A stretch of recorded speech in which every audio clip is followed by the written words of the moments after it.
Good evening. Welcome to the November 10th Village Board Work Session. This meeting is now called to order. We'll begin with the pledge.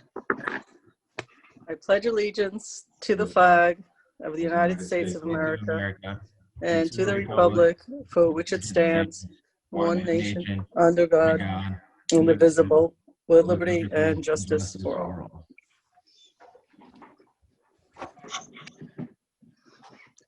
Alrighty.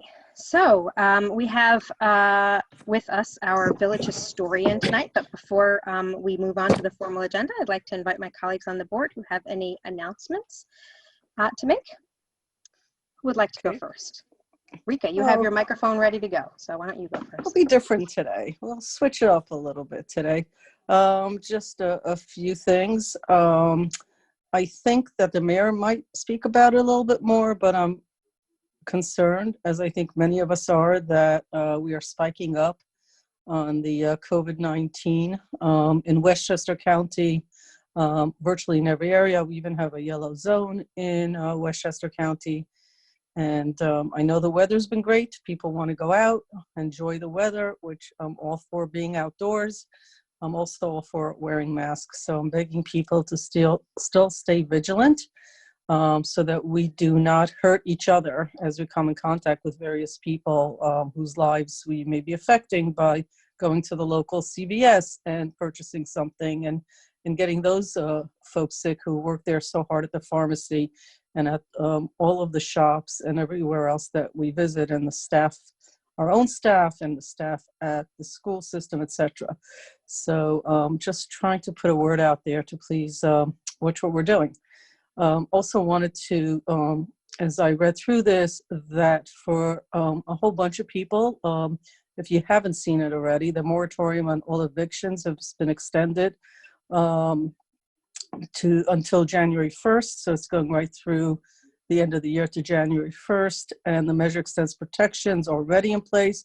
It's for both commercial and mortgagers in recognition of the financial toll of the pandemic. Has taken on business owners, including retail establishments and restaurants. This aligns with the moratorium on the residential evictions. Just a word to the wise, this does not mean you shouldn't be paying your rent, because at some point when this changes, you have an obligation that you made to pay rent, and the evictions eventually will start. And as a former colleague of mine so cleverly said, what people don't know or may not be aware of is if you have a record of not paying rent, it is really difficult to rent again because the databases have gotten more sophisticated. So I know a lot of people are negotiating with their landlords. This would be just a word to the wise, but it has been extended. I think New York's done a great job in this. This time of the year we talk about it, but I do want to let people know that the Home Energy Assistance Program cycle is open and opened on November 2nd. Usually we talk about it when it gets cold and it's more appropriate, but HEAP is HEAP. It is a benefit that helps low and fixed income New Yorkers pay the cost of heating in their homes during the winter months. To apply, it's easy enough to go to mybenefits.newyork.gov or call your local Department of Social Services. In Westchester, it's 914-995-6521. I think New York, again, does a great job with looking at this. And that's about it for me. I actually, just wanted to congratulate, at least personally, President-elect Biden and Vice President-elect Harris, because I feel like it's been a decade since the elections, but we talked about some of our locals last week, and now I'm happy to congratulate them and all of the work that's ahead of them. I wish them well and thank them almost in advance for their service, but I am truly excited about this. And because Vice President-elect Harris is coming up, I just wanted to share, my daughter's actually watching, I was going to be watching this later. So my daughter's, one of her favorite holidays is Diwali, which is this Saturday, which is an Indian, very colorful holiday. I have many pictures when my daughter was in India not that long ago from this holiday. So, let's throw that in the mix. We talk about other holidays. Why not learn about a new one? So for all of the members of our community, celebrate that. Wishing you well. It's like a multi-day event. It's a lot of fun. Thank you. All right. Omar, you want to go now? Since you're often the one who kicks us off. I'd be happy to be. I'm always happy to have other folks start. So one of the first things that I want to talk about is the coronavirus and how the spread has increased. So even since last week, it has continued to go up in our community. There are other communities in which it has gone up as well, but that's not to say that there are things that we can be doing here in the village to change that. I think one of the reasons that this is really important is because we're entering the colder weather, and so people are going to be inside more. We're going to be entering the holiday season, so people are going to want to travel and see family and things like that.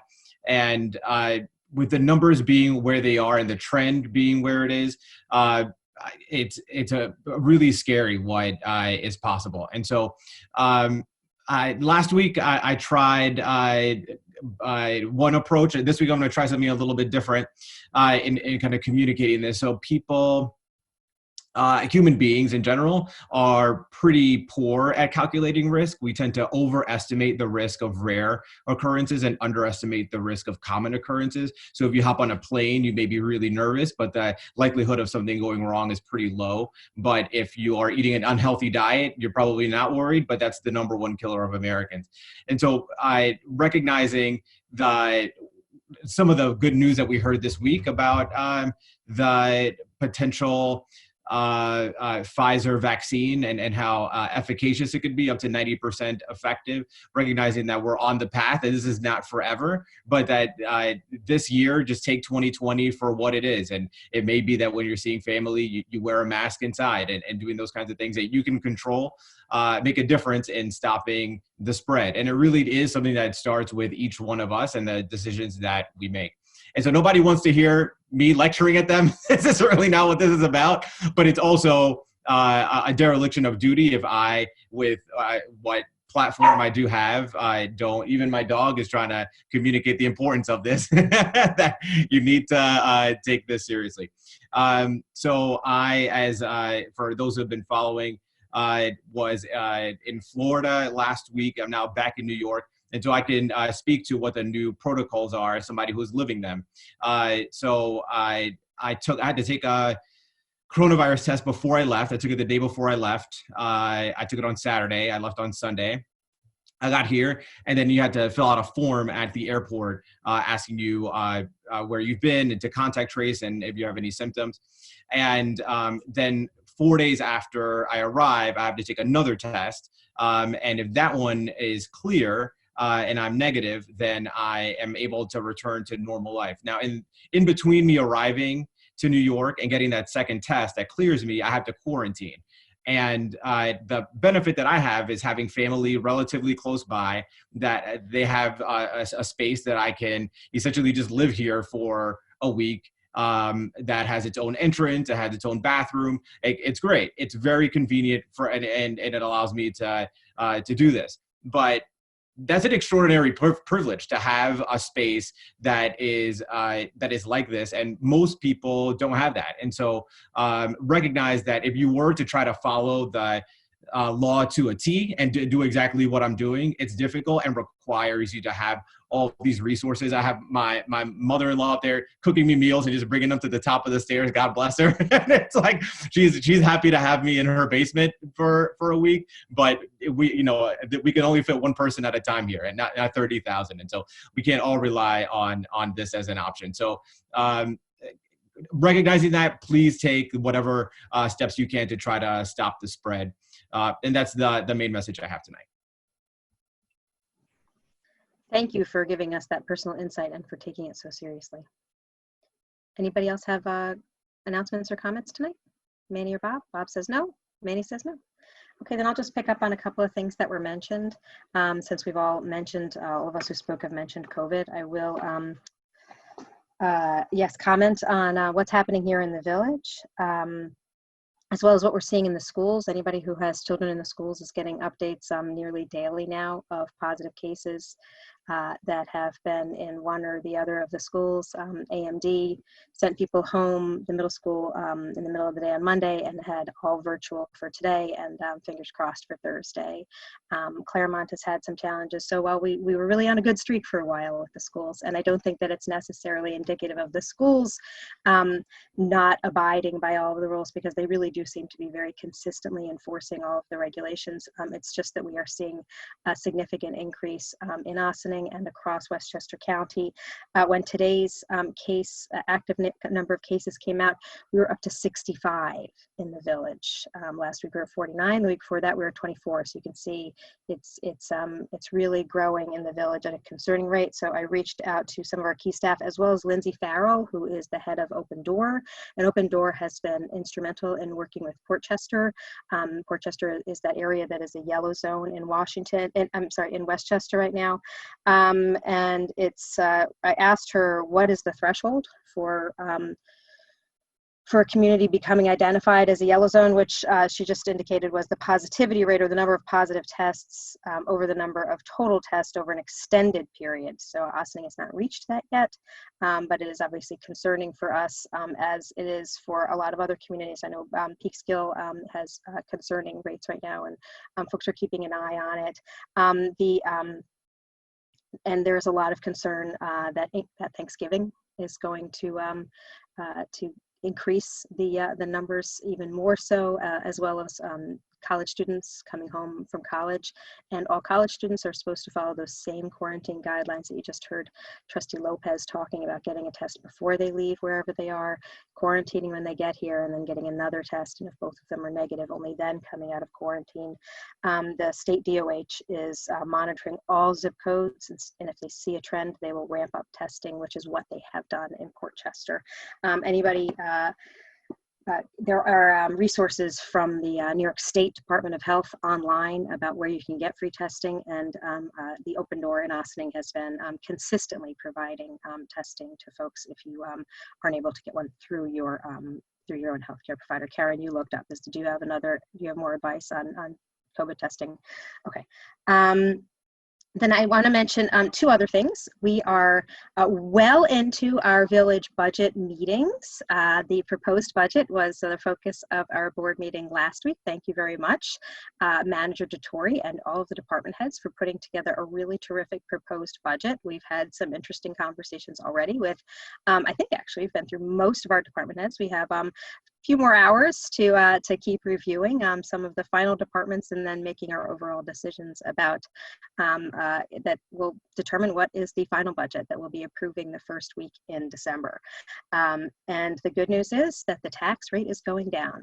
The somewhat less than good news, if you are somebody who pays taxes, and all of us are, either you pay them directly because of your property, or you are a tenant and you are paying them in your rent because your landlord is paying increased taxes, is most people saw their property values go up, which is great if you want to sell your house, but most of us don't want to sell our house.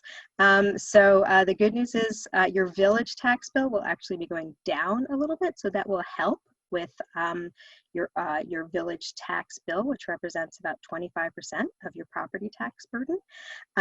But it is an interesting year, to say the least.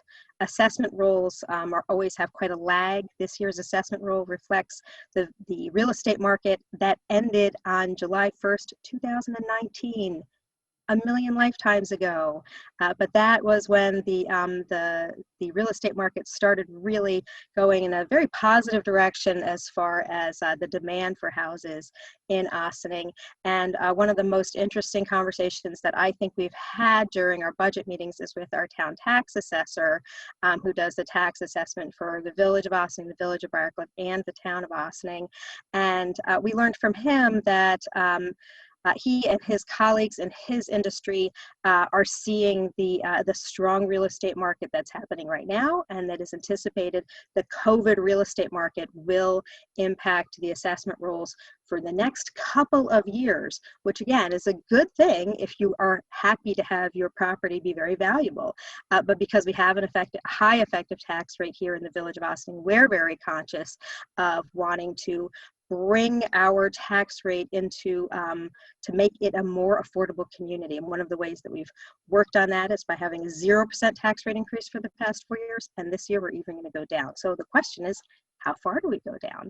And that's going to benefit taxpayers for years to come. So there is some good news, even in this really challenging financial year where so many of us have lost jobs or lost income during the pandemic. And then the last thing that I will mention is we have wonderful boards and committees in the Village of Ossining, and we have been getting some terrific applications. I think we need to set a deadline. So I'm just looking at my colleagues on the board. It's been open for a few weeks. I think if we set a deadline, that will help folks who might be thinking about it to actually go online and look for that little icon that has the raised hands and learn about which boards or committees might be of interest to them. We've had a real focus in recent years, and I know it's been a real priority of our mayor-elect, Rick 11, so it's something we can all be very proud of, including everyone in the community who has raised their hand and decided to serve on one of our boards and committees.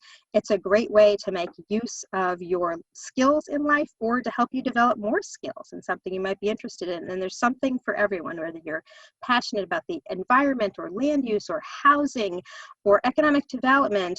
There's a committee that probably has an opening for you. I think everything except the CPCRB, except the Civilian Police Complaint Review Board, where we just made some appointments mid-year. I think every other one has either vacancies at the moment or will in the new year. So there's a lot of opportunities for people to serve in the community. One of the upsides that we've seen in recent years with the sort of dramatic changes in our national political landscape is that people have been getting more involved and taking seriously their role in serving their community. So we've been very fortunate to have a lot of people, new voices, serving in these committees, and I hope that we will see some more new voices stepping up and participating. So I'd like to ask my colleagues, how do you feel about should we cut this off before Thanksgiving or keep it open until after Thanksgiving? We could either cut it off on like Friday the 20th before Thanksgiving week or hold it out open through Thanksgiving week. What do you think? So thank you, Victoria. This is definitely, I know that's something that we always talked about and always encourage community members to be part of it.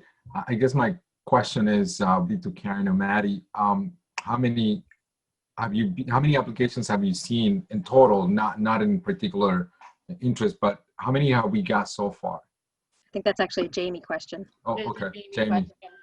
We've gotten about 15 of them. 15. What is the range, sort of? They're very various to different interests that they have? To be honest with you, a lot of them are interested in several boards. Okay. We did have some for the Landlord-Tenant Relations Council, and when they do, That's good. Unfortunately, I don't believe that the spots that because it's very specific to landlord, tenant, or neither, I don't believe that they fit into the spot that we had open. We have more than one spot open, so just as you forward those to us, we'll review them because I think sometimes our lists are shifting. Yeah, Okay, so that's helpful. Yeah, and so that one I will agree with the mayor. Before Thanksgiving, it will give us enough time for us even to schedule interviews and so go through the process as well. So then why don't we say November 20th, end of business day. That's a Friday, November 20th. Is everybody good with that? Mm-hmm. All right, Jamie, you do so much of our messaging. I'll include it in the Monday mayor's message. And if you could update the communications you have on encouraging people to apply, let them know that there's a deadline and an upcoming post. Maybe in the web blast on Thursday as well. Yes, absolutely. Thanks. Could I provide an alternative perspective? Yes. Yes, with love and respect to my colleagues. So my recommendation would be to push until after Thanksgiving, recognizing that we're not gonna, that really like a lot of this could shake out for December and really the new year when we start the reorganization meeting and all of that, and having a clean start then. But my big reason for wanting to push till after Thanksgiving is to have a more concerted effort in not just marketing it, but I think that using some of the lessons we've learned this year about how to get the word out. So we had the virtual village, for example. I think it would be interesting to have a 5 or 10 minute conversation with each, either if they have a chair, or if they don't, just a member of each board that we're trying to advertise to, because I don't think that people know that what the Landlord Tenant Relations Council does, and then just don't think it's a good fit for them. I just don't think they know what they do other than the name of it. And so those are the kinds of things that we can record over the next week and then push out over Thanksgiving time over that week. So people can watch them, apply, whatever. And then after that, in early December, have a deadline for the first week of December, something like that, the 4th or the 11th, right, in early December. But giving people, saying that we've done the most that we can to get the word out about these positions. And at that point, if people don't raise their hand, then it is what it is. But I would love to, if there isn't a hard deadline, a reason that we would need to get it done by Thanksgiving, by the 20th, which is next Friday, then spending more time to potentially get more people. How long has this been out? It's been out for a few weeks, and we've gotten 15 applications. So Trustee Lopez, I love your idea. I think it's a great idea. I'm looking at Maddie because she knows how to coordinate, how to organize that kind of the technology of it, and then Jamie would probably push it out for us. Is this something that we can? And I would be happy to. Host a rotation of, and I think it can be really quick. There's a dozen boards and committees, but that doesn't mean we have to have a dozen interviews, because like one of them could be with Jaime Martinez, and he could talk about planning and building, planning and zoning. Like it's just. So can we have an email tomorrow, and I'll appoint myself and Trustee Lopez and Maddie to that subcommittee to figure out what we're doing. Does that make sense? I think the deadline part is the reorg has to be announced. It's the first week in January, right? Last time we did the whole interviewing process, and you've got Christmas and New Year in the middle there from Friday to Friday. And, for those of us that work, you need 2 people in the room to interview. It's hard to get people also through the interview process for all the different committees. So you need 2 to 3 weeks easily, and we're hitting a time when staff takes vacation, individuals take vacations. The whole thing is December is like really a 2-week month for all intents and purposes. So if we need all of this done by first week in January, so I have to backtrack from that. I like the idea. I think we might want to look at the ones that maybe have the most openings, and try to chunk this out and get to the same place. And that might be helpful, because I think even if you do it in English and you put it on social media, it'll be translatable, which will also open that up in a really nice way. So we can chunk this out to 2-3 people, do a couple of minutes. And I think it's a nice idea. I'm just concerned about the timing of it.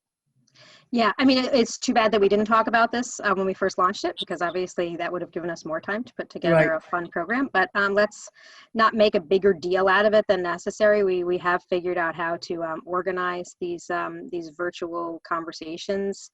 And there's nothing that says that we have to wait until the deadline to start interviewing people and reviewing the applications we already have.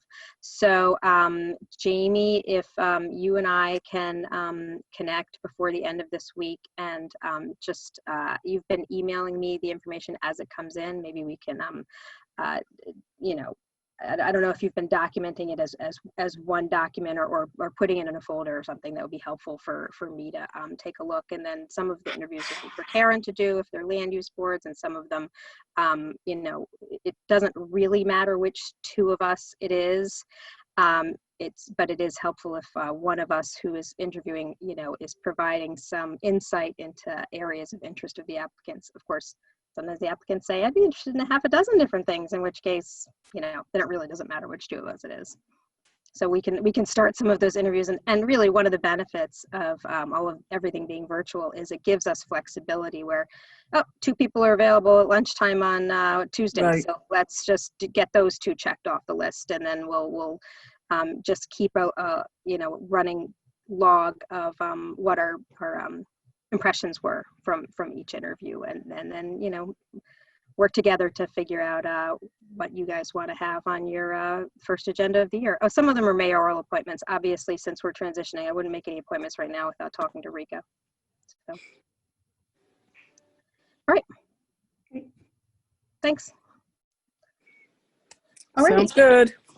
Madam Manager. Good evening, everyone. First on our agenda is Village Historian Joyce Cole, and she will be presenting a report on an application for a street naming for Barrington Anthony Walker-Davidson.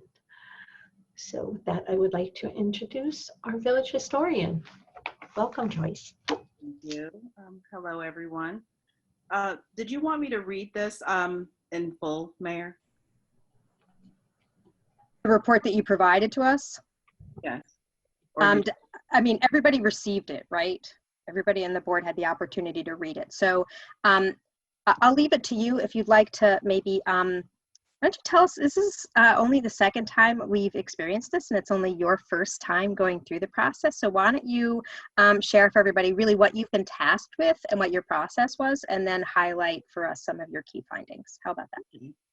So I did receive the application for the honorary street naming from Stuart, and I've talked to Tangerine, we call her Tangy, about her brother Barrington Anthony Walker-Davidson, and I conducted an interview with her.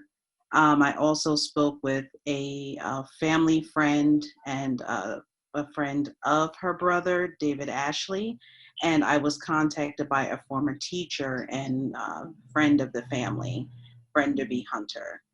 So what I did to get some historical background on Barrington was, one, look into the circumstances of his passing, found out more about the family's residency in the village, the time they spent here, and what Barry meant to the community by talking to the 3 people. And also looked for any precedent, because he was a young child when he passed away, any precedent with street naming of a child. So that was the process in, which I used to formulate the report. So in highlighting some of the things I found out about Barrington, his family is from Jamaica. They are immigrants to the country, and he was the 3rd generation. He was 10 years old at his passing. He sounded like a pretty awesome kid. Not too many 10-year-olds we can say that are not sassy. He didn't seem to be a sassy child. He seemed to be a very nice young man, mannerable, seemed to love people, and was very fair, really had a disdain for bullies. And everyone just said the same thing, that his loss is still felt, and that they think about him often, and they remember many of the times that they spent with him, especially going to the church. I remember growing up myself, the church bus from the Gospel Assembly that would ride around and pick up the kids, and they remember riding that bus with Barrington and how much he loved to attend church service with the community kids. He loved playing sports. He did play for the recreation center. I was unable to confirm which sports team he did play with the recreation department. He was a Cub Scout. He seemed to be just like a really caring young man. I don't want to go too into the circumstances of his passings. I know his family is on the line, but he was on a boat playing. If I just summarize it quickly, he was with his friend and they were on the boat playing, and he fell in, and through the efforts of a lot of people trying to rescue him, they were unable to, and he drowned. And the precedent I did find was on Sarah Street. This was in 1994, 1995. Kenneth Chin, a young boy, was run over by a car, and they named the street in memory of him, Sarah Street, Kenneth Chin Lane. So that is a summary of Barrington, and you have the full report, but that is a summary of his life, that he was a very good kid and loving and loved people, and his presence is truly missed by the people that were in his life. I was particularly touched by the recollection of him as someone who really what we call them today is upstanders, not bystanders, when they're in the face of bullying. And I think that's a really powerful image, or a really powerful characteristic for a young person to demonstrate. This is a different kind of application than we've seen before.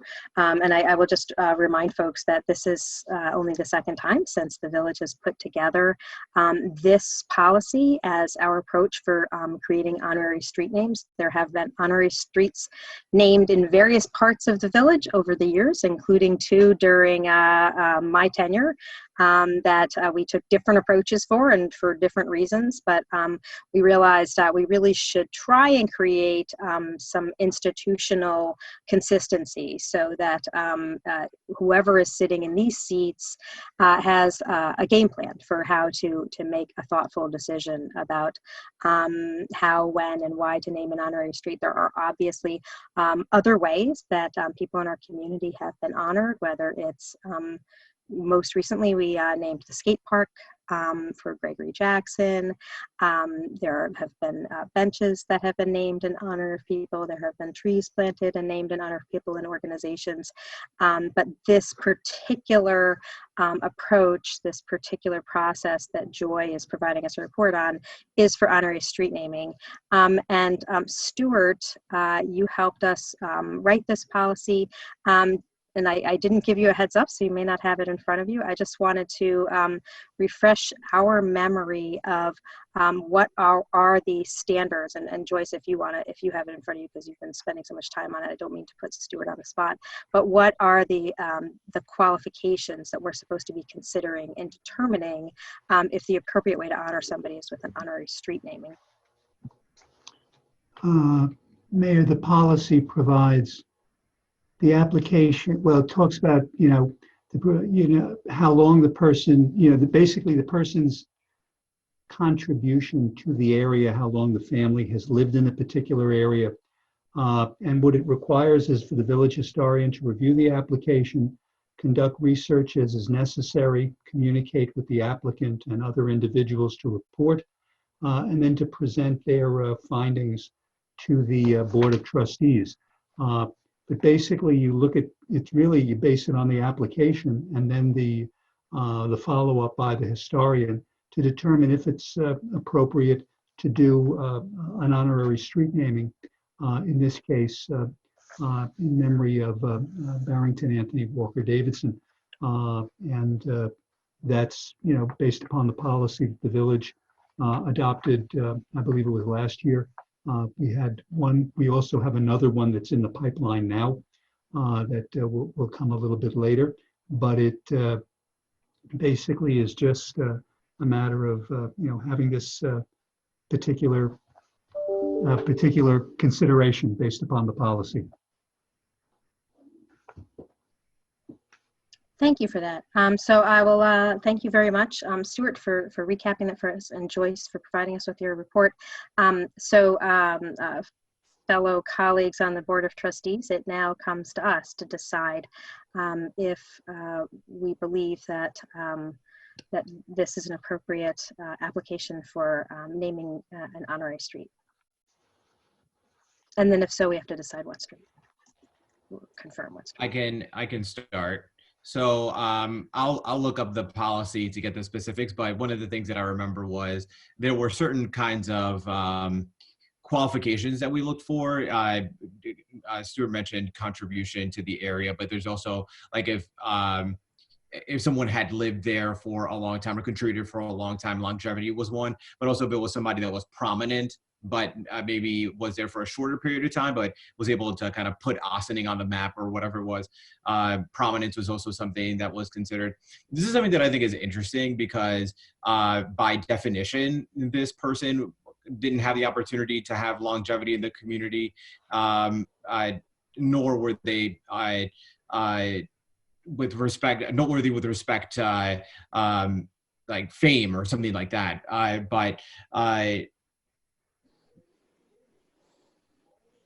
So the difficulty is that there's this tension, right?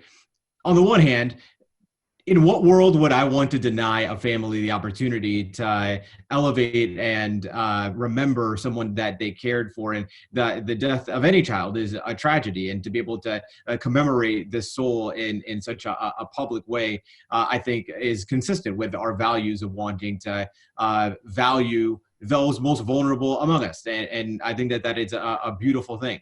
And from that perspective, I have absolutely no reservation with doing this, and nor do I have a recommendation for which street necessarily, but to me, that totally makes sense. On the other hand, there's also the reality of we don't have a policy for when a street gets named, how long it gets named for, right? It's indefinite. That's just the name of it forever. Maybe the second name of it, if it keeps its principal name. And we only have so many streets, right? And people die every year. And that people who die have people that care about them. And so there will be some number, I'm just imagining, of people who ultimately come to us. And now we haven't run into this in reality, but you just think about it through logically, that will come to us and say, I'd like to remember my family member in this way. And perhaps we just continue to do it until we run out of streets, and then try to determine what the process is going to be for maybe time limiting it. But perhaps I'm trying to solve for a problem that isn't actually a problem, and our process is enough to be able to identify, hey, this is somebody that we think is, I don't want to say worthy of, but where it makes sense, it's consistent with our values to have a street named after them, we should do that, and just take it case by case. But that's the tension that is coming up for me here, because I don't know. I'm more than happy to approve this, but in what world would I say no? There's no world in which I would say no, right? And so if there's no world in which I would say no, then what's the point of having the application process? Let's just have people make the request and we say yes and then move on, because it's a lot of work for Joyce, right? And so why have her go through all that if we're just going to end up approving it anyway? Okay. I'm in favor of it, number one. Number two, there is a lot of streets in the village, and we have no idea exactly where. I don't know if Joyce has any idea, if they're speaking with the family, if they had an idea of the area where we might want to be renaming this street. I don't have a problem with it. There is applications that you might say no. So again, I'm in favor of it, and I guess we'd go from there. To answer your question, the family said Malcolm Street. North Malcolm? Malcolm Street. Okay, thank you. Joyce, do you know anything about, North Malcolm wouldn't lose its name. I live on Peter Falk Place, but I always say I live on Prospect Avenue. So having an honorary street name doesn't always, it doesn't always become part of the local vernacular.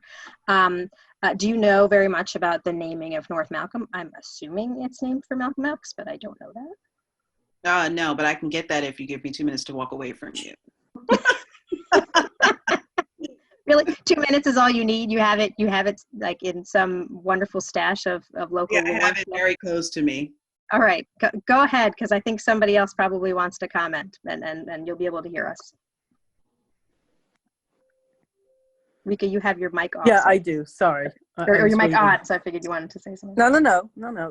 It's fair. So I agree with both Omar, who very eloquently stated a position that were really like he was reading my thoughts. There have been many people who've lost children, and there will continue to be many people who lose children. In and of itself, that is not a service to the community on one hand. And you're right, in what world would we say no? And Bob is also right. There are lots of streets. And actually, we talked about this originally. It said that you can put more than one honorary name on a poll. Nobody says there can only be one. Once you go through the whole, we actually had a conversation. I do think that we do our best to set policies. It took us like a year because there were a lot of issues that come up. Like, how does a board, anybody decide who's worthy, who's not? So we put all these policies. We don't want to overburden the process. I would suggest that for this, I would be in support of it. But what we lack is, as Omar has said, and this has come up and now it's coming up again, it's very hard to say who's contributed to community, especially when it is a very young person. Certainly a person under the age of 12 or 13. Much easier a person who's 50 or 60 and has a whole history of contributing in some way or another. So if I might suggest that we look at two things in the upcoming year. One is to think about time limits for the signs. All over the country, buildings, universities, etc., are now doing naming. Granted, they do it as a fundraiser, which is not what I'm suggesting, but they do put a tenure of typically 10 years. So that there is a cycle, so that there is an understanding that it is not into perpetuity, and so that you're not burdening future boards and future anybody with signing. That may be one thing we might consider adding, but I don't want this current ask or request to be delayed for a year while we go through this process, to be honest with you, because as Bob pointed out, heck, there are many streets, so, it's fine. We have lots of streets. I would also suggest, in addition to putting a time limit on that, is to define contribution a little bit more, which would set a pattern and a precedent going forward, because as our historian just said, one of the things she did was look at a precedent. I don't know how that street was named for, I believe the name was Sally, and I don't remember the last name. I don't know how they decided that, but we do have to set things because we do look at precedents. So that, I would suggest we do that. I just don't think we need to hold this up in order to get to the point and these suggestions that I'm making. I'm happy to raise my hand and look into that as we go further, because I think it's important to people, and I think it's important to community to look up at these signs and go, who is Peter Falk? Who is, whatever. It's really a wonderful way to learn about the community which you live, whether you live there a long time or short time. It's sort of lovely, in my opinion. So why not? So I'm in support of this, but I do want to say, and maybe the historian Cole will help me, or somebody else on the board, I'm certain somebody from staff will, to maybe tighten up or expand, however you want to look at it, the policy as was suggested by Omar is a part of, like, how do we make this decision? Sorry, my cat, I tried to kick her out, but she's here. I'm sorry, I have the answer to your street, the Malcolm Street, who's named after. So North and South Malcolm Street are named after Malcolm Snowden, lawyer, son of Charles and Sarah Malcolm Snowden, landowners. Interesting. So South Malcolm is also Sunny Chirac Way, right? Am I getting my streets right? Yes, that is correct. And I don't know how that came about, but if it's considered an honorary street naming or whatever, that's one that I feel like has, and I don't know if people who live, it's only 1 block long street, but I don't know if people who live on it, what they consider their mailing address. Their mail comes to Sunny Chirac, I don't know if it's Way or Drive, or if it comes to South Malcolm, but it's Way. And do you know anybody who lives on that street, Joyce? Yes. Do people identify themselves as living on Sunny Chirac Way They or said on yes. South Malcolm? The one person said yes, they do. Okay. The one person. And did the postal carriers accept that? I'm not sure. Their last name's not Chirac, is it?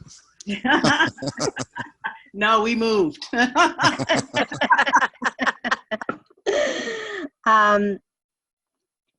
But generally, the honorary street naming does not replace the official street naming. That's not what this policy is designed to create. And we have a number of honorary streets where, like Sarah Street is still Sarah Street, even though it has the honorary naming for Mr. Chin. Manny, I see that you have unmuted yourself. Would you like to weigh in on this discussion, please? Sure. I'll take a few minutes. It seems that we have a short agenda, we'll make it last as. It's not as short as you think. I have more questions for Joyce after this, but boy. keep going. All right, I'll make it short.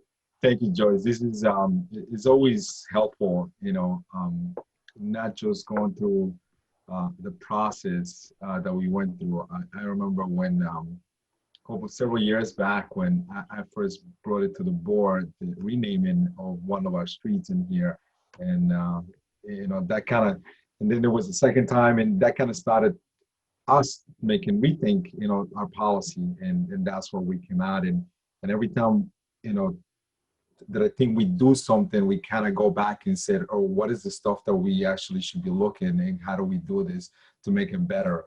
Obviously, to make it easier at the same time.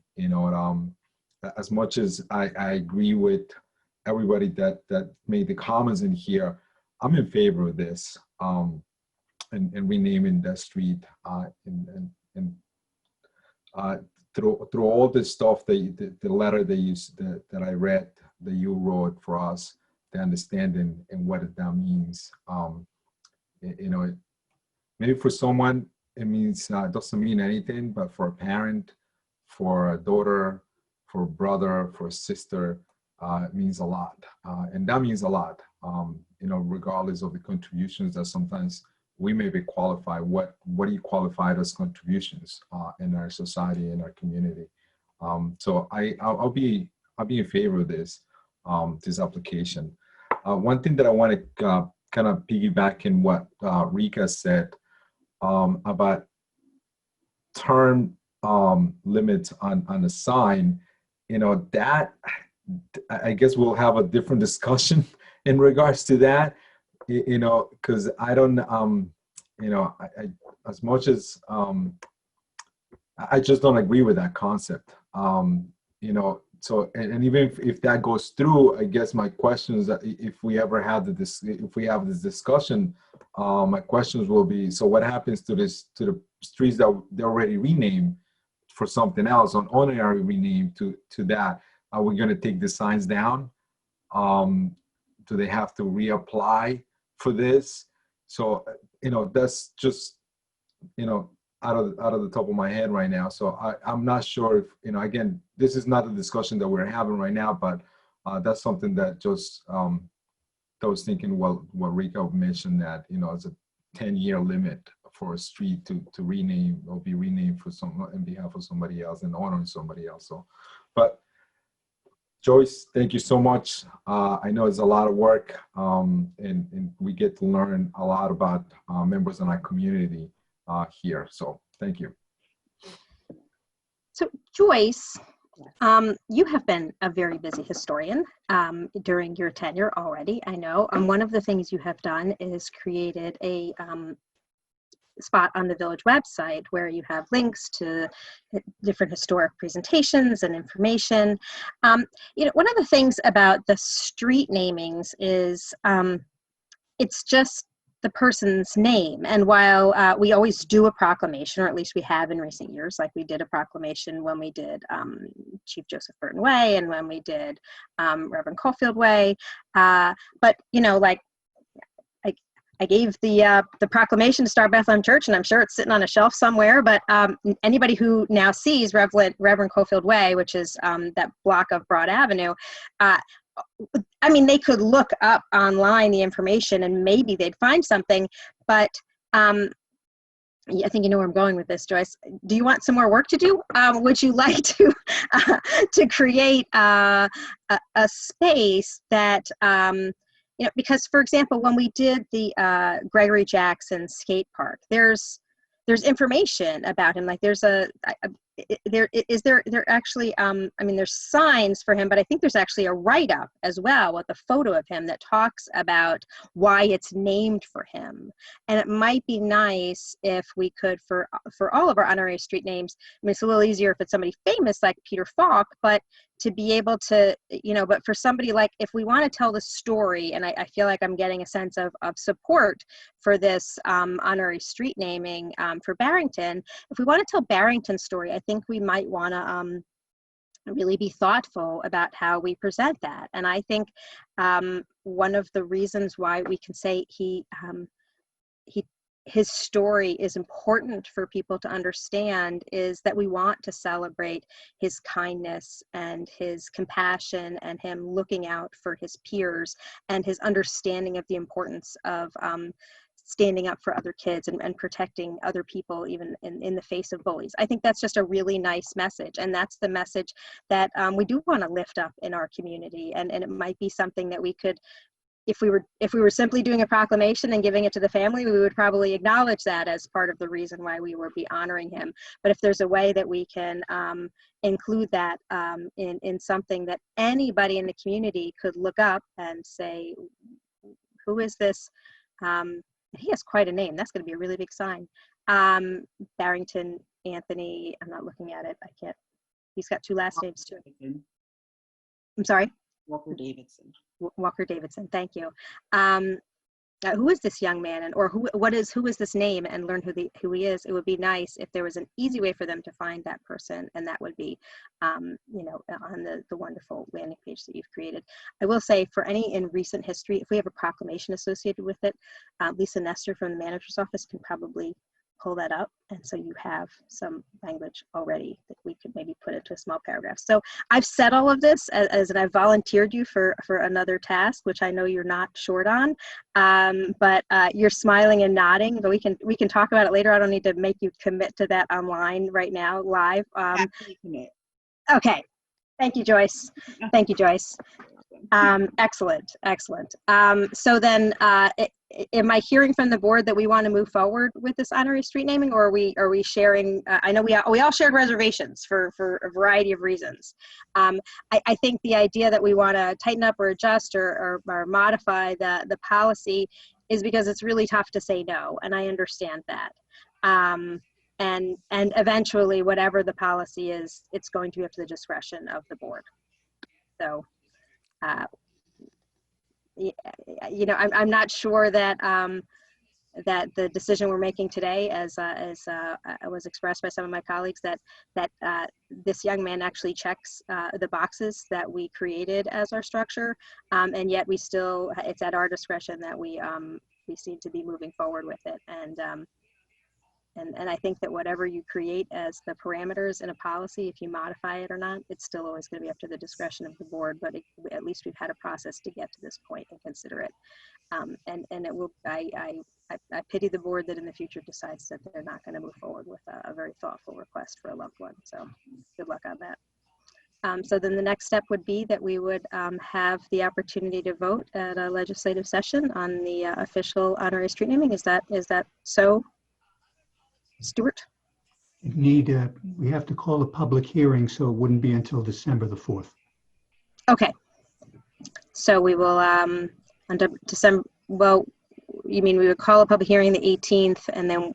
No, you can. On the 18th, we would call for the public hearing to take place on the 4th. We can do that. That's correct. We can do that, but we'd have to have you have to have a public hearing in accord with the notice, with the policy. Okay. So next week we will call for the public hearing. The public hearing will take place December 4th. And then if there is no objection, then we could close the public hearing. We could actually vote on it that night if we wanted, if it's something that's really not controversial. Otherwise, we can put it on for 2 weeks later on the 16th. That doesn't sound right, the 16th. December 2nd, it was my mistake. December Oh, 2nd, okay. And then December 16th. All right, thank you. Does that sound like the right steps forward, everyone? All right, great. Well, thank you very much, Joyce. And while you're Did anybody here, raise their hand to help me rethink the policy so that we're not all working on this? I'll be glad to work with you on that, Rika. Okay, we could put a draft together and then share it rather than have, you know, a Yeah. year long of. Great. Thank you, All Bob. No problem. so before we move on to our exciting presentation about all of our progress in social media, while we have Joyce here, I did want to talk about something else that's historically relevant, and Joyce and I spoke a little earlier today. A couple of weeks ago, we shared a commemorative seal for the Double Arch Bridge, and we created the commemorative seal in conjunction with the historically evocative upgrades to the Broadway Bridge. And anybody who read my letter that went along with it, I gave you a little bit more history on what we're looking at in that lovely drawing. The drawing was done by a local Ossining resident who grew up and graduated from Ossining High School, Daniel Aviles, and included a little bit of the history of what is in that picture and why that picture, we see the double arch in a lot of depictions representing Ossining, including the town and the wreck and the police. What we have in the new one is obviously the creation goes from top to bottom, because we had the old Croton Aqueduct that was built almost 200 years ago to carry clean water to New York City, that was built by mostly by immigrants, many of whom then settled in our community. And then the Broadway Bridge, which was just recently upgraded, and we restored the historic elements of it, so it's much more visually reflective of the bridge above it. And then, of course, the Greenway, which was completed 5 years ago, which is really a sanitary sewer upgrade that we made into a pedestrian path. So it's actually, and when we opened up the Broadway Bridge, Dana White, who is attending right now, so she can hear me, I'm going to quote her. She identified the double arch as unique in New York State, two masonry arches, a bridge within a bridge at two opposing angles to each other. And so I mentioned all of that because when we shared the commemorative seal with the community, a number of people shared it on social media and suggested that it should be the village official seal. And so that's something that we can consider. And so the question to ask then is, well, what is the history of the Indian head seal? And so that is what I posed to Joyce. So Joyce, what were you able to find about the history of the Indian head seal? So it's not a great report. A lot of times when you are researching, especially historical information, sometimes it is lost to time. So I was not able to find anything on the seal. I have a roundabout time of commission, maybe. We don't know when it was commissioned, but we don't see it around World War II. Around that time, we're not seeing it on the letterhead. So we're thinking it's somewhere around that time, because at the Golden Jubilee, it's on everything. So that was in the 50s, early 51. And then before that, we're around the time of World War II, we're not seeing it. So I need to dig some more into board minutes, old historical board minutes. So I need time to get into those and look and see when it was possibly commissioned. But I don't see it right now in the documents that I have researched. I can't hear you. You are muted. One of the questions that people have asked in relation to the history of the Indian head is that it is, that before there was the village of Ossining, before Westerners came here, was the Sinsink Indians, and that is how we got our name. And I know that our name has a little bit more to it, and you reminded me of what that is, so maybe you could remind us. Okay. So let me keep it straight in my head. So we were Sing Sing, we know that. And then we, in 1901, we were incorporated in 1813. We were the village of Sing Sing. And then in 1901, we became Ossining. But when the town of Ossining was established in 1845, it was town of Ossing Sing. Then a year later, it was Ossining. So, and then, which incorporated the village of Sing Sing. That makes sense? You following me? So the Ossining was the town's name for a year? That was never actually the name of the village. We just went from Sing Sing to Ossining? Correct. Okay. And you remember, and Ossining, Os stands for something too, right? Ossin is the stone. So it's stone upon stone because we're a very stony place. Yes. Okay. Thank you for that. Okay. I just wanted to, and it's unfortunate that there isn't more history available about that, about the Indian Head and when it was established, but it sounds like it was sometime in the 1940s. Yeah, somewhere around there. I mean, it's not that we just haven't found it yet. If it's there, we haven't found it. It does take some digging, especially when we haven't digitized a lot of our historical records. We have to do some, put some sweatpants on and do some work.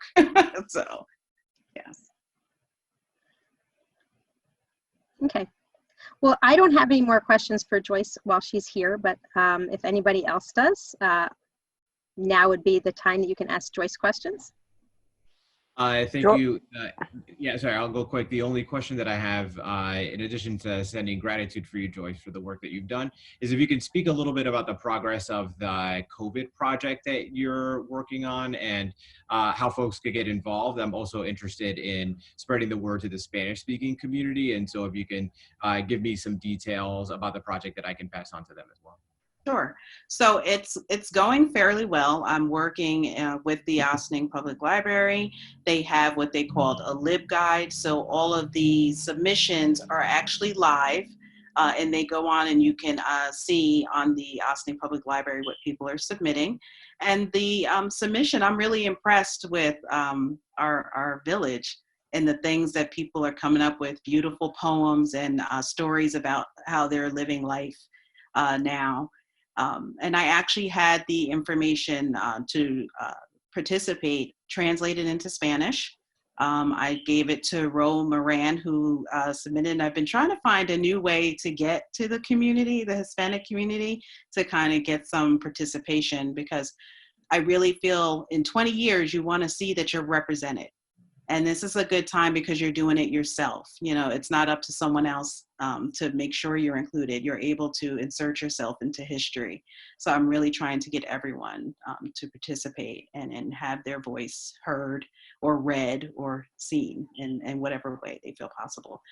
So on the Village Historian website is the actual form where they can submit, and I forget how many languages. Jamie said there was like a lot of languages you can submit it. I think it's over 100.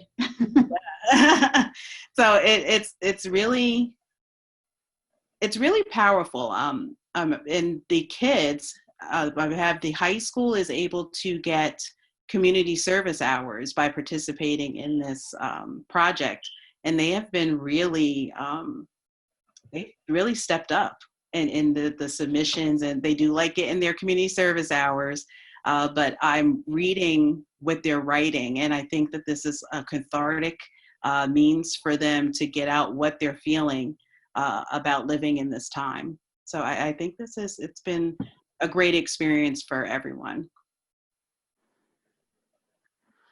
So I may actually copy, this is being recorded. Everything you just said, if you want to add anything else, Joyce, that would be really helpful. I have a number of meetings with different groups over the next 2 weeks via Zoom, so it's really easy for me to give whoever's running, like there is there are all these groups of people, right? There is like at my synagogue, there's a social committee. There is, I think my husband's the president of the men's club. It's like 20 or 30 guys. I know 2 of the men on there are 5th or 6th generation Ossining people. I mean, their last names, like if I said it, they're like, there's tons of them around in Ossining under different names now. You know, everybody gets married. I just don't think it's on their radar screen. Like, I think they would think it's really cool, you know? And I know last year my synagogue, when they celebrated their 125th year in the community, and I know Star of Bethlehem and my synagogue are parallel paths. They're both around the same age. And I think you and I talked about this. They did a big celebratory about women in the community, you know, who are now actually have, in the past 4 years, have gone, but they were in like their 90s. 2 of them were teachers at our high school. I just like, I'll put it on the radar screen and I'll get this part that we're recording now to get people to hear you. So if there's anything you want to add.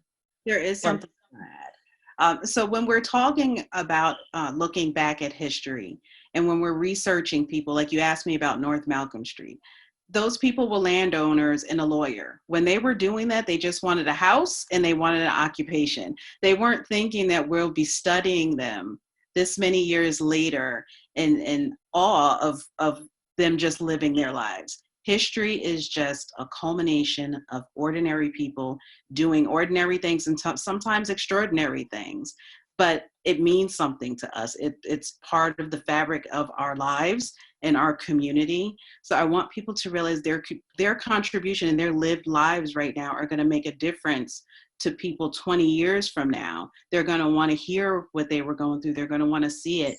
Their grandkids and their great grandkids want to see their voice when they're gone.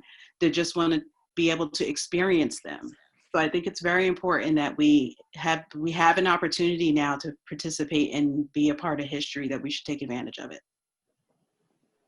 Thank you, Joyce. I was going to ask you a simple question. How's it going?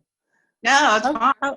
How are you? You were so excited to become historian, and you so enjoyed the transition from Dana, and how excited she was about it, and 2 of you were going to So you still enjoying it? Are you really having fun? I really do enjoy it. It's busier. I've told Dana a few times. I was like, "This is not what you said." That's how we reel them in. Them in. But I do enjoy it, and you have to have a passion for it to keep enjoying it. But I like learning, and I like that I don't know everything, and that's perfect because it makes me want to learn more. And I enjoy the research, and I've been doing oral histories with the community, and I'm enjoying talking to these elders and just listening to the evolution of the village. So the short answer is yes, I still enjoy it. Oh, this is wonderful. Thank you. You're welcome. All right, Joyce. Thank you very much for being with us this evening and answering all our myriad of questions. And we look forward to having you back again soon. I know you're already working on your next report of an honorary street naming. Yes. Thanks. Good night. Good night. Karen. Yes, hi. Hi. So next we have a really interesting presentation that our village project manager, Jamie Hoffman, put together. Over the past year, Jamie's done an amazing job at galvanizing our social media efforts and increasing our communications capacity.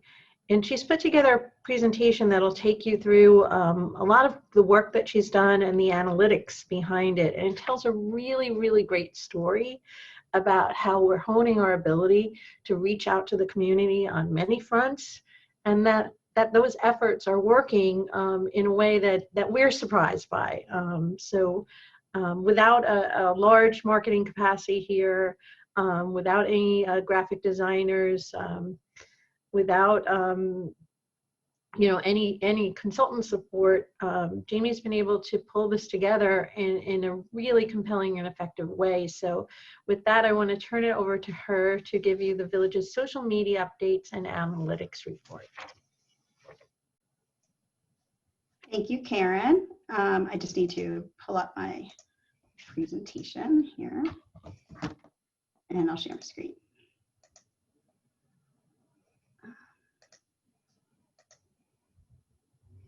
Can you see my screen? Yes. Okay, great. So I want to thank you, Mayor, Board of Trustees, and Karen for the introduction. I'm really excited to share with you the work that we've done this year with social media and our communications. I'm sure that most of you have some sort of a social media account. It's important to remember that there is more to your social media than the likes and shares. They don't tell the entire story about engagement. So our goal when Karen had asked me to take on the social media was to find a way to engage with the community.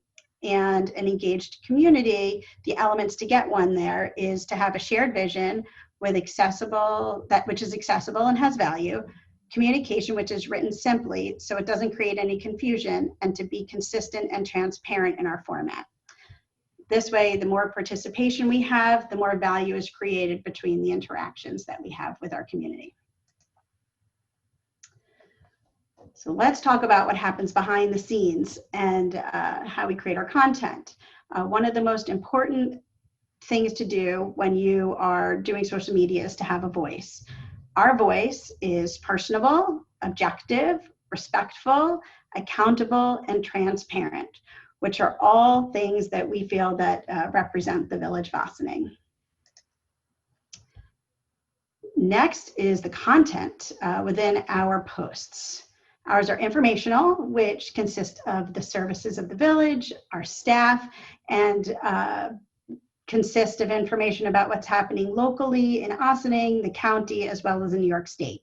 We also promote environmental awareness and encourage public engagement with the census, the comprehensive plan, the DPW site. Soon to come is going to be parking. We also do community updates for local business successes, any of the awards that some of our local businesses have won. We share information about the Ossining Public Library as well as our school district. There are so many platforms out there where we can create our content and share it. The tools that we use to create our content are Canva for our graphics program. We use Dropbox for document sharing, Grammarly for grammar. We like to also sound really smart. Filmora for film editing. We use Hootsuite for scheduling social media posts in advance. Later.com for those of you that use Instagram and have a link in the bio. Talking Points, which does small translations, no more than 300 words in it. The platforms that we use to share our content are Constant Contact, Facebook, iCompass, Instagram, our village website, YouTube, and Zoom. So now that we've learned about how we create our content, let's talk about our engagement here with the Village of Ossining. We began our Instagram account in May of this year. And as of this morning, we have 996 followers. So if you're not following us, bring us up to 1,000. It'll be really exciting to get there. I'm sure there'll be a post to say that we hit 1,000.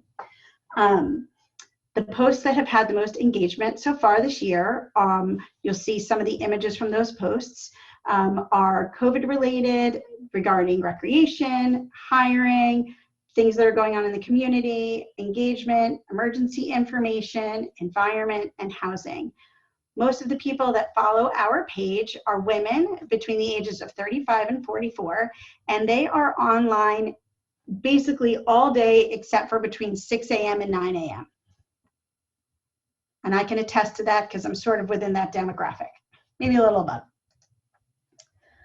Next, let's talk about our Facebook insights. The Facebook page started off the year with over about 1,945 followers, and at the end of October, we were at just over 2,600, which is a 34% increase. The recreation page started the year off with 1,968, and at the end of October, we were at 2,300, which is a 16% increase. The village-based Facebook started the year off averaging 733 followers that would be reached on a daily basis. So that is just for the average for January. What we do is we just take the average for the entire month of January. And at the end of October, we were averaging about 1,250 people per day, which is pretty amazing at a 71% increase. The exciting news is that the recreation page started off the year averaging about 73 people visiting per day. And at the end of October, we were averaging 272 people to each day, which is a 210% increase for people reached on a daily basis. We have, as far as the times of the day, I'm sure you've probably heard, for those of you that use social media, what's the best time of the day to reach people. For the village page, it is on Mondays between 6 and 8 p.m. And for the Rex page, it's Monday, Tuesday, Friday at 6 and 8 p.m. And similar to our Instagram account, most of our followers are women between the ages of 35 and 44. Next is our Constant Contact account. We began our Constant Contact subscription in the fall of 2016, and it has truly evolved from use originally for just a mayor's message to include the weekly web blasts, recreation programming, information related to storms, water, to the comprehensive plan. We have about 6,900 active subscribers so far this year. We have sent 300 emails. Of those emails, we have an average industry, above average industry open rate of 23%, which is pretty great. We also have a 5% click rate, which means that when people are opening it, they read it, they maybe aren't clicking through to whatever it is that is in there, but they are definitely opening and reading it. The messages that perform best on our platform are the mayor's messages, which go out on Mondays, and the web blasts that go out on Thursdays. Google Analytics. We have, as you know, the village's webpage, and we use Google Analytics to take a look at how we're doing. You'll see that we've had almost 185,000 page views in this calendar year. This goes to November 9th. Of those page views, 144,000 were unique views. When people come to our website, they are generally going right to the home page, and from there they visit the recreation page, they go to the COVID-19 page, and then they visit various departments. When people come to our web page, they're coming through a Google search, directly putting in www.villageofossining.org, and are also visiting us from our civic web, which is our iCompass page, where you may know that as our what hosts our meetings and agendas. So next we're going to talk about our digital marketing strategies and what have been our strategies for 2020, and then going forward into the next year. First, let's talk about content. Our goals were to provide local, county, state, and federal information to our audience, and to position the village of Ossining as a reliable source. Sources, places where I get all of our content from. A lot of the village board of trustees send me information. It's stuff that's listed on our website that we find that's important. We get information from the governor, from the county, from food banks, the CDC. I'm personally part of all the local Facebook groups, so if I see something going on, I tend to make sure that we talk about it there, including various other places as well. Our recreation page. As you saw, we have increased views of it 210%, which is pretty great. In March, when we started putting things on the page, we really at that point weren't utilizing it for rec programs. So what we did was we've started doing some exciting program flyers that have QR codes and so now they're printable and people can see them and they can click on them and get to the programming easier. We've created awareness of the Recreation Department, and our hope is to increase program registration and increase participation. Community engagement.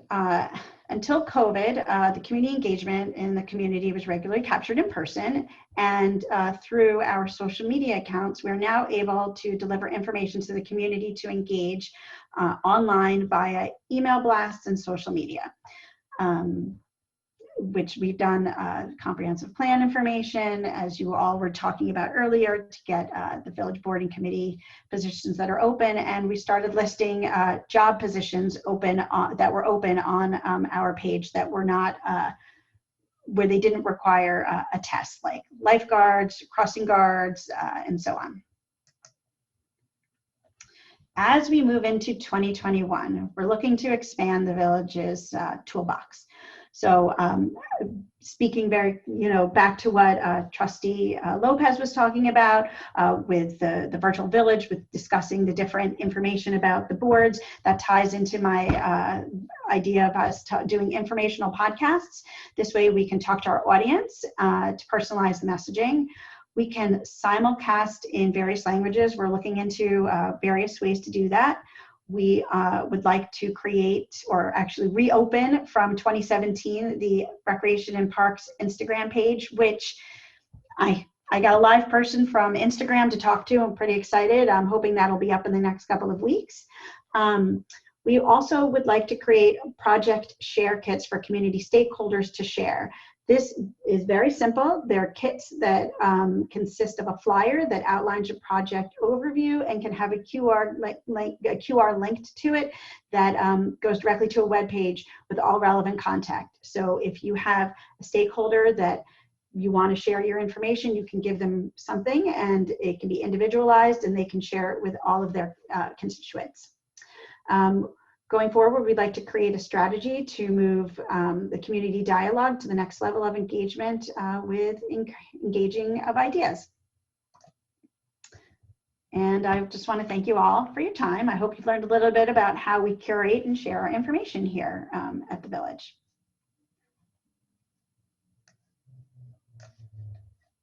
Hello? Thank you so much, Jamie. Can you put it, can you? I'm trying to unshare. Well, Jamie, I want to thank you so much for taking us to a whole new level in our communication in the village. We have been steadily improving our commitment and just our appreciation for the importance of communicating better with the community in a variety of ways. But until you really took hold of the social media accounts, we were not doing it in any sort of a clear, consistent way from the village. Each of us might have our own outlets, but really from the village, you've done just such a terrific job of that. So thank you so much for that. I'm sure some of my colleagues have questions and comments. In fact, I see that Trustee Levin has already turned her microphone on. So knowing that how marketing communications is near and dear to her heart, I'm sure she has a lot to say on this. Yeah, I love all the infographic looking things that you use for the presentation. This is great. I don't even have to say it. For those of you that remember, in year one as a trustee, I worked really hard with the village manager then to put a committee together from all the departments, because I just felt that there was, not that there was a lack of communication, it just wasn't very put together in a way that people could understand it. It wasn't very 21st century. So this is like light years ahead of where we were, like 4 or 5 years ago. And now, like, it's even more than I had expected if I had not seen the presentation. So first of all, kudos for the presentation, which I found very enlightening and enjoyable. Took some mental notes down, because me, it's like I'm a problem solver. So I looked at your bounce rate of 44% and said, wait, that's really a high, bounce rate, which means people are frustrated and are getting off. So, you know, I'm right away going to solutions, even though it's probably not even a problem there. So, you know, I'm happy to put together a list of FAQs, but the bounce rate doesn't mean that they went to the site and they got bounced off. It actually means that they came to the page, got what they needed, and didn't search around on the page. No, only if that's the interpretation, but let's not get into it, but Google Analytics doesn't do that for you. That's only one explanation. The other is that you have to have a strategy of whether you want people to be engaged and spend more time on your pages so that you have engaging content, or you want people to be on quickly and get off quickly. Both of those are very positive scenarios. It is up to the person who uses the platform to decide for their business model what it is that they're looking for people to do and what they want to learn from it. So it could be both bad and good depending on your point of view of it. Regardless, I think in our case, I think it's not a good bounce rate, but I don't want to go to the details, to the nuts and bolts. I want to say that great presentation. I certainly learned a lot. I do want to focus on, and I'm going to have to make you go back to it, the page of where you want to take this, and a comment that I would like to make. So if you could put that back, because it had 5 things on there, I believe. Because I'm trying to understand who comes up with our social media strategy. We don't really have a committee. So how did you come up with sort of a social media communication strategy? Hold on, I'm trying to get to the page. I'm sorry. That's okay. I couldn't get up. Are you talking about this page, or I gotta put my glasses on. Hold on. Are you talking about? It was the last page, I believe, before. Oh, okay. It says, well, that's sort of those are just suggestions for things. When Karen had asked me to take this on, I'm one of those people that I take trainings. I just wasn't going to go out on social media and just do it. I took a tremendous amount of classes during COVID, and I would say about an hour and a half to 2 hours a week, I do take trainings on things. And for best practices, I joined there was a NICOM. During NICOM, there was a social media presentation. We also have, for the company that's going to be doing some of our parking community engagement, they did a training, a presentation, and some stuff that we learn on these are relevant, other things are not. But these were the things that seemed doable for us, that we haven't done before, that we might be able to do. I think it's great. I mean, individually, they're all great, but I think when you get to a certain point, it isn't about, this sounds good and it might be interesting for us. It has to be part of a larger communication strategy. So I think we just need to take a deep breath and say, this sounds really cool. I think this would be an advantage, but you have to have a strategy. Otherwise, so podcasts are amazing. I'm a big fan of podcasts, but podcasts are oftentimes not informational as much as their opinions that are informational. They may sound like they're unbiased information, but they're not actually. Some of them can be. So how one does this and who does it and on whose behalf is the communication? Is on behalf of the elected officials who are the public face, or is it about so I get what you're doing. I think this is terrific. Expand our toolbox is probably an accurate description, but I would like to take a step and say, I'm so excited that you have this presentation, because I don't know if we have ever had one like this before, especially like when you think about budgets and, like how does this fit into the overall programs and initiatives. So, and actually each one of this, so the share kits for community stakeholders. So I have a pet peeve with the word stakeholders because I don't know who they are. There seems to be everybody but me seems to know who stakeholders are and what defines a stakeholder. I may be the only person that doesn't. So I want to think about that a little bit more. And I'm not sure we need to do it here because we open ourselves up again. Do you stay agnostic, or do you see the role of doing things for the community, and then how are decisions going to be made? Who do you say no to? Who do you say yes to? I think it's great, and it's a great idea. Just want to think about it. The Instagram page for Rex and Park, all I have to say is yay, yay, yay. That is great. I mean, there's nothing but upside to that concept. and bringing the pottery class or the yoga class or whatever also into place. So the individual programs and people, and I mean the whole thing, the camp, I mean, all good. Create a strategy to move community dialogue to the next level of engagement, I think is great. I don't know exactly how that looks, but that maybe if I did a priority, that might be number one. But I think it's really, this is great stuff. I'm like thrilled. You can't see my face. I'm thrilled. Like I'm smiling. And I think it's great. I would like to add something though, if I may. One of the missing pieces for me is that we have a bunch of departments. So this is about government, but we also have departments. And when you go on the sites for the individual departments, there's a missing link for me on how it looks, the engagement of it, what they're used for.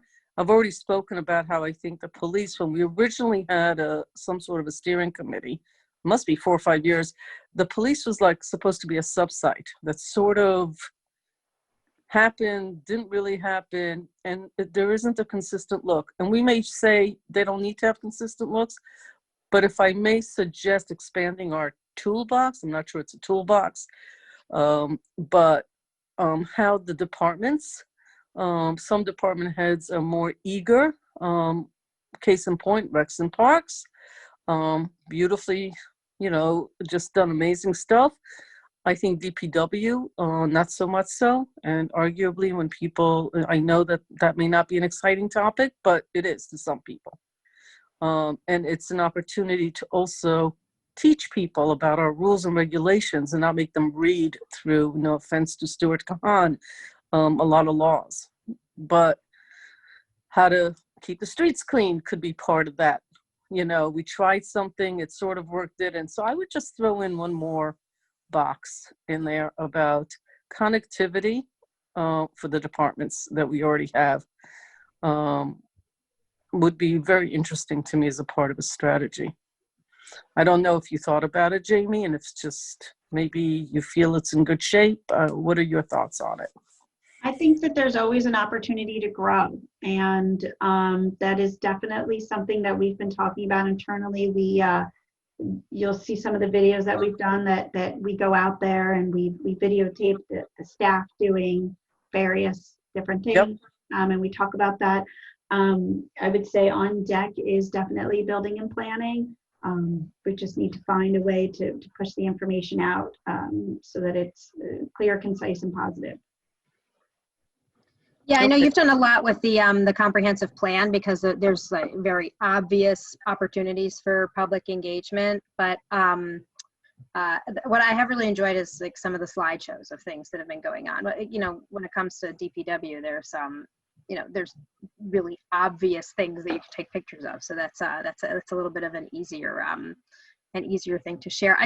I wanted to understand when in your expand your toolbox check number 4, when you said create project share kits for community stakeholders to share. Is that share kits of things happening in the village that we then are making it easier for any community leader or organization or influencer or whatever however you want to define it, to be able to promote that helps us get the word out about things happening in the village? It can be anything. So let's use the comprehensive plan as an example.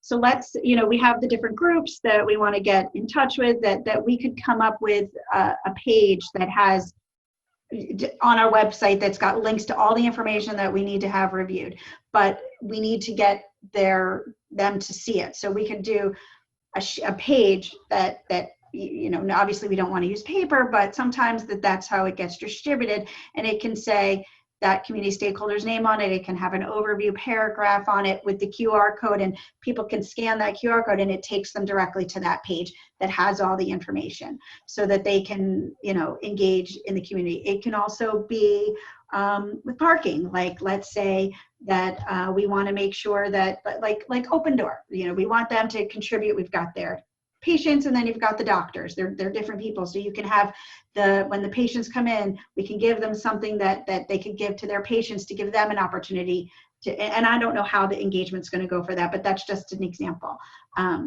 for that. And then maybe the doctors who need to park also, what's their take on it? So that if we have a survey, it's an easy way for people to get there that may or may not follow the village's Facebook pages or get our communications.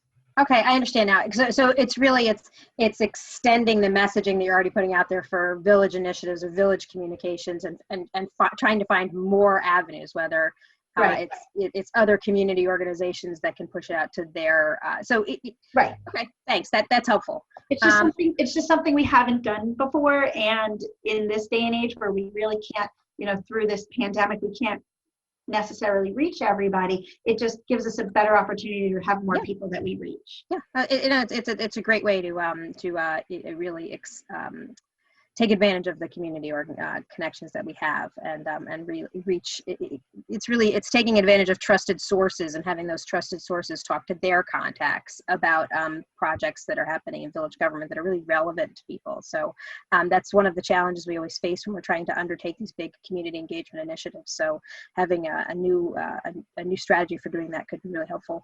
I think we're done. Look, can you put us back to seeing each other's faces? No, it's fine. Well. So anybody else want to talk about this presentation that Jamie just gave us? I'll go next. Thank you, Jamie, for presenting this. I'm happy to see the growth. That I think is not to be understated, because that's not something that happens in one day. That's day after day of posting high quality content that people come back to again and again. It gets shared on other pages. It's helpful across the board, and your efforts are seen by us. It's something that kind of like credit, you need to do it slowly over time. And so thank you sincerely for really being creative about the visual way that you're presenting information, and for the hard work, because it is showing off. The few things that are coming to mind to me in terms of ways that we can step this up or approach things a little differently in the future, in addition to what you named, which I like a lot of those ideas. Number one, and also before I even name those, I also thank you for working on Facebook in general. So I find Facebook, I use it because I have to, because everybody's on Facebook. I hate Facebook. It's awful. It's really bad. It's like it encourages negative interaction in ways that almost no other platform does. And the fact that you still consistently post on there, thank you so much, because it really does get good information out to people, but it's awful. Okay, so ways that we can do things better in the future.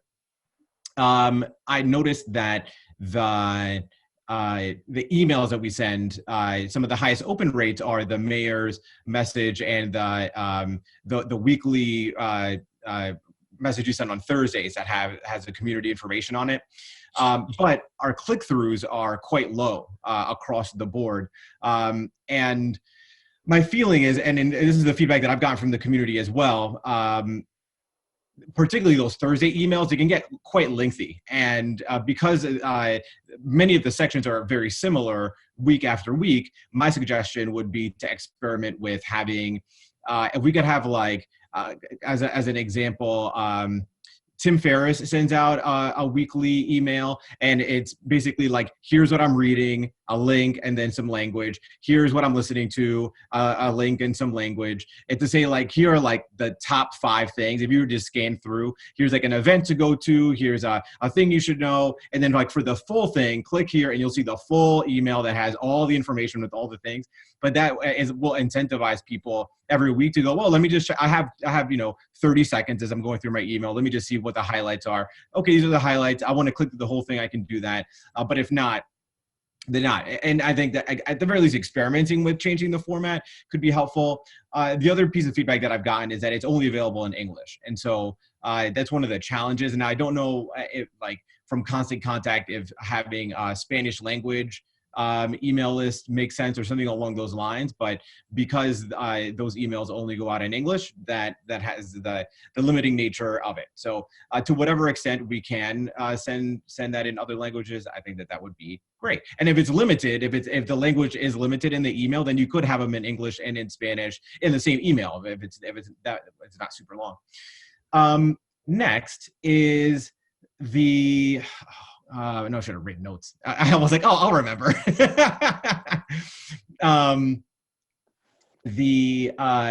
So you touched on the website, but you didn't really go into the website. The website is something that is a huge resource. It's something that people have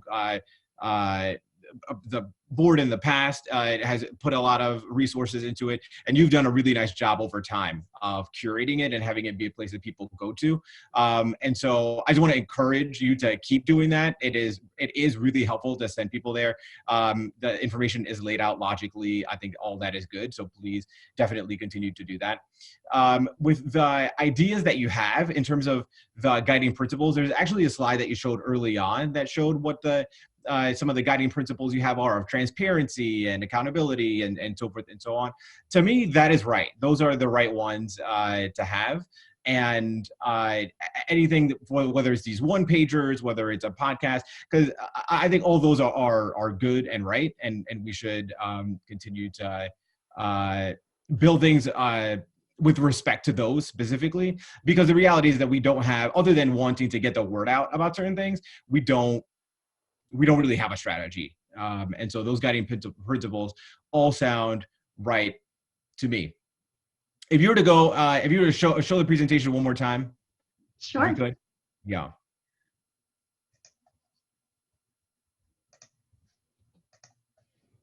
Okay, what page, did you want me to go back to that first page? Was it, sorry.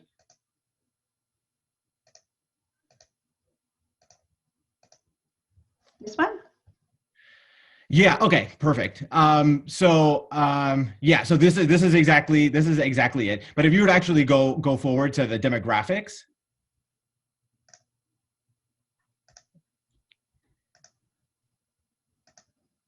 So the demographics, you mean this section right here? Yeah, that section, the one, the next one as well, captures similar things. To me, this is at the very least worth a conversation. It's interesting, it's noteworthy that it's so disproportional, disproportionate. The age and looks like gender distribution, yeah, and then gender distribution as well. That may be the nature of social media, but we know that young people are on social media as well. We know that men are on social media as well. But the fact that when our messaging goes out, we go, well, we reached out to the community. And it's like, well, we reached out to women between the ages of 35 and 40 ages with their content.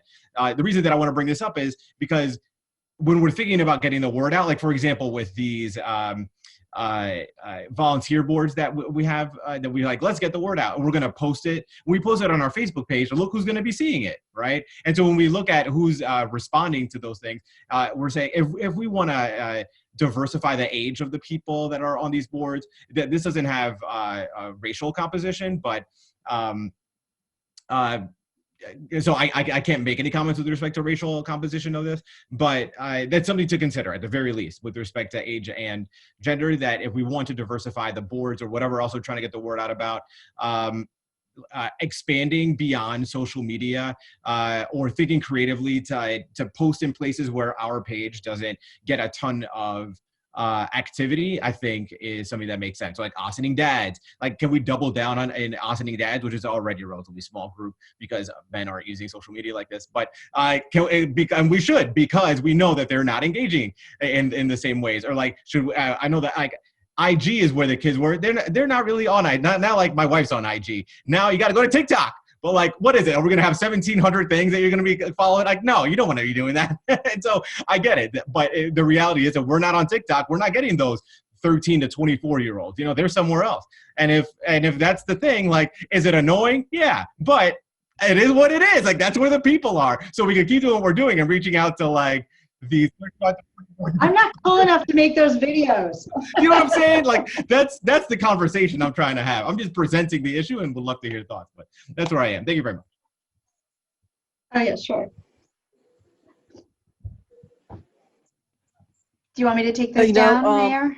If I may just add a couple of things, I thought that I had forgotten, but with Omar's commentary, I mean, people self-select a lot in one way, but another way it's curated to them. And, you know, we could have a whole analysis of why it's more women than men, et cetera, et cetera.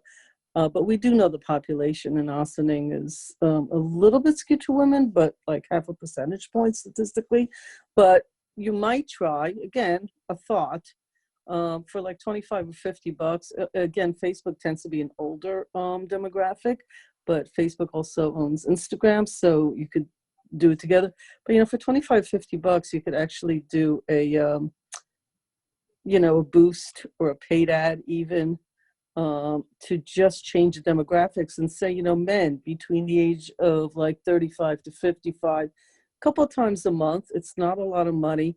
And let Facebook and Instagram find those folks for you. And you could do within, you know, just Ossining, just 10562. And that, you know, over time, you do that once a month. You pick a story that you think is interesting or an item that's interesting. It may not be a survey, but it may be some other thing. It could be that Parks and Recs gets a big hit, and it may be that moms make a lot of the decisions. So you're getting high skew to women. We could do this all day long. I mean, I do this for a living, so believe me, I know that you can do this all day long. But a simple like boost, literally 25 bucks, because all you need is Ossining, could go 5 miles beyond Ossining. You know, you could throw in 2-3 zip codes if your strategy is to reach people outside of Ossining so that they know about what's going on in our village for events or whatever. You could pick things like that, and over time it will build up because Facebook will do the work for you and Instagram will do the work for you in hitting more people, and they will stick over time. Might be worth putting a couple $100, which is all we're talking about, for $500. I think that'll be like a really good way as well to do that. And you could do young people, you could do college grads, you could do, you know, if you look at their cuts, there's thousands of data points you can choose from, and there's zip codes also. I want to just try that. I mean, to speak to Omar's point of widening the reach, that could be one of the ways. Sure, great suggestion. Have we bought ads in the past? We do regularly, yes. Okay. All right. How do you buy them? We do it through Facebook boosts. I mean, I meant Facebook boosts. We boost. Okay, so boosts are not actually Facebook ads. Facebook ads actually produce a greater response because Facebook has every interest in making sure your ads work. So it's a little different than the boost. Not that the boost is a bad idea. How many times do you do that? It depends on what it's for. We do for some of the recreational programs. Wow. We also for like the after school or the Wi-Fi program, for the comprehensive plan. We did it for the event that we recently had down at the waterfront. We do that regularly. Yeah. That's great. Yeah. That's not actually showing up in your presentation. That's terrific. And you look, because you don't have analytics on ads in here, so I didn't know that. Where in the budget line is this item? It's in the marketing budget. Well, that's what you refer to. Of course, that would be. Okay. I mean, well, this is great. For those, we don't really put more than $10 or $15 per boost, and it hits several thousand people. So like we had the event we did, we boosted it. We got 5,100 people reached, which is okay. So I don't want to take up everybody's time. I'll call you separately. Okay, great. The way Facebook does boosts and what you're getting is not real numbers. So, but none of that matters. What matters is very impressive on all the work that you're doing. Thanks. Like, this is great. This other conversation based on what my thoughts are that you may throw in the garbage or take as much as you want. We can speak separately and offline. I don't want to bore everybody. I love this stuff, by the way. I do too. I don't find it boring at all. No, as much as Victoria loves the budgets, I love this stuff. But I'd be happy so that we can deepen and widen the reach and try and play around with different things. might be speaking to Omar's commentary earlier. So I think that'll be a good path. Thanks. Sure. So Jamie, I have one more. I'm sorry, Victoria. QR codes. I noticed a QR code on the signs at the DPW site. I want to just, Jamie, discuss QR codes and how we might use them physically around our village as a way to also get people to be educated and learn, because the QR codes could take you to our website. Right. That was my number 4 part of that. I totally agree. I think that now during this pandemic, that the QR code, where if you asked me if I would have used a QR code in January, I would have said meh. Right. Now I think really it's really fantastic, and I think you're right that there's really great opportunities for us, and it's very inexpensive. It doesn't use a lot of paper. We get through the programs that we're using. We can put a QR code. It doesn't cost us anything. During voting, if you were standing online, I don't know if you had to stand online, if you saw all of the recreation programs on the wall, they all had QR codes, so that if people wanted to sign up, they could turn the phone up to open their camera and QR code, and it would go right to that particular program, so that they could sign up right there.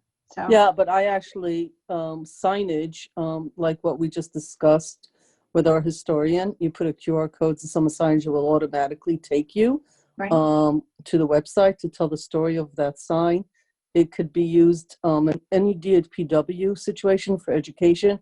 If there's a stop order, which there's one on 133, if there's a QR code, any of our residents could take their phone. While not everyone has a smartphone, a large part of the population does. Look at the QR code, and it could take up to something that explains what a stop order is and why there is. Similarly, if somebody's building something, I mean, to me, it's a strategic conversation that is centered specifically on education, not marketing, but education.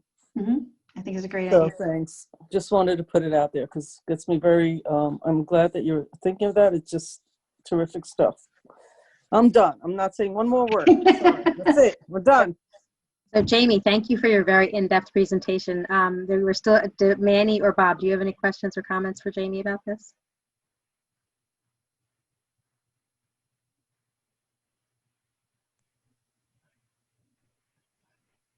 You're still muted, Bob. Check, there might be the little button on your thingy there. Too many mutes. Is that? Yeah, you're good. You're good. We hear you. I see my little screen light up. I don't know I'm talking. No, just very interesting presentation. Very impressed. As usual, a stellar job. I'm not as savvy as Rika is and into it as much, but it's definitely interesting to see, and I look forward to more in the future from you. Thanks. So I'm going to be very brief because I'm going to let the other 2 colleagues that are more interested in that than I am. Not that I'm not interested, but I don't know. I barely go to Facebook, and that's my extent on my my technology on this. And it's interesting. While Jamie, you were doing the presentation, I kind of went back a few years back when I first was elected. I remember we used to go to the police department. I don't know, Victoria, you did this as well. We used to go to the police department to receive our packages for the week, to review them over the weekend. So there was an envelope with all that information for the next work session or the next legislative session. We sort of started that process, and little by little, to try to eliminate paper, we went back to drives, a thumb drive. So we still went over, that was the process, and you can see the evolution of technology, how advanced we got in a few years to see this. So I really appreciate all the work that you do. When I called you about, me not finding a link or guiding me with what the new calendar is or how to look like in the meetings. And I do appreciate all this stuff. And I know you're very, you're thinking ahead. Sometimes you're like 5 steps ahead of a lot of people, and especially me with this technology. So thank you for all the stuff that you've been doing for us in regards to that. So Jamie, and I also want to give a shout out to the manager's office in general. When I first started in the village, and people have heard me say this before, but I can't impress upon people enough the just paradigm shift that we have had in the village's communication with residents. There was the person who was responsible for communication from the manager's office before any of the three of you in the manager's office are here now, said, well, if we email people too much, then they're going to expect us to keep emailing them. Yes, that's communication. Is you want to regularly communicate with people that you want to share information with. So we were starting from a point of real, and Jamie, you and I figured out constant contact together because I decided 4 years ago that I really thought it was important that I wanted to send out a weekly email, and you have been instrumental in every step of improving our communication with the website, and most recently with social media and with doing constant contact. I did not realize how much training you've been getting. You are now really, you are a trained professional, not just a practical professional that we're depending on, but you have really dedicated so much of yourself to becoming an expert in this field, and we are very lucky to have you. Thank you so much for that. And I feel really good about the progress that the village has made, and you have been such an integral part of that. So thank you very much for all that you've done to bring us to a whole new level of communication in village government. And thank you to Karen for recognizing the importance of it and for giving Jamie the reins to really move forward with our social media in a way that we never had taken it before. She's done an outstanding job. We're very proud. All right. So I believe, if there's nothing else in the public meeting, I believe we have an executive session this evening, correct? Correct. We do. So we need a motion for executive session for Matters of personnel regarding a specific corporation. So moved. Second. all in favor? Aye. Aye. And with that, we will see you 8 days from now, right, for our next legislative session. And as of now, I believe it's going to be a hybrid meeting. That is our tentative plan, although we are constantly reevaluating things in the light of concerns with COVID. But for now, we'll tentatively plan on it being a hybrid meeting. If anything changes, it'll be reflected in the agenda, which goes out on Friday. This meeting is adjourned to executive session. Bye-bye. Thank you.